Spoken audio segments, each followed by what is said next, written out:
Cette semaine, dans les actualités du monde chrétien, des chrétiens fuient pour leur vie au Bangladesh. Des maisons sont marquées de croix alors que la violence sectaire s'intensifie après le coup d'État. Le Bangladesh risque de devenir un État islamique, préviennent les experts. Les organisations islamistes bien organisées cherchent à prendre le contrôle après le renversement du gouvernement.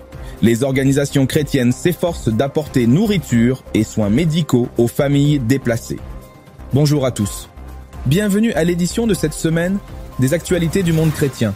Je suis Laurent Kinsella. Le renversement récent du gouvernement bangladais par l'armée a plongé le pays dans l'incertitude, suscitant de vives inquiétudes parmi les communautés religieuses minoritaires. Des représentants chrétiens ont fait part de leurs préoccupations face à une recrudescence des actes d'intimidation et de violence à leur encontre depuis le coup d'État. Bien que le Bangladesh ait une tradition de tolérance religieuse, la situation actuelle fait craindre une érosion des droits et de la sécurité des minorités dans un contexte d'instabilité politique. De notre envoyé spécial, Jackie Dominique. Dans le sillage du coup d'État militaire au Bangladesh, de nombreuses familles issues des minorités chrétiennes ont été contraintes de quitter leur foyer pour échapper aux violences et au climat de peur. Des témoignages font état d'attaques ciblées contre des lieux de culte et des maisons appartenant à ces communautés. En fait, il y a tout juste 2 jours, j'ai pu parler au principal partenaire de projets chrétiens au Bangladesh. Il n'est plus au Bangladesh. Il est dans un pays tiers. Il a dû fuir pour sauver sa vie. En gros, environ 5 jours après le coup d'État militaire, un grand groupe d'extrémistes islamiques est venu chez lui. Ils portaient des épées, ils portaient des armes à feu et ils l'ont menacé, lui et sa femme. Et ils ont dit « Ce pays sera un pays 100% musulman à partir de maintenant. Il n'y a pas de place pour les chrétiens. Vous devez partir. » Alors, il est parti.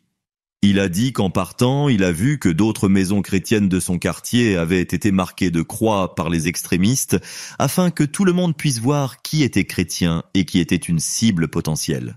Face à la menace, beaucoup ont cherché refuge dans d'autres régions du pays où ont franchi les frontières, laissant derrière eux leurs biens et leurs moyens de subsistance. Les organisations humanitaires s'efforcent de leur venir en aide, mais l'ampleur des besoins est considérable.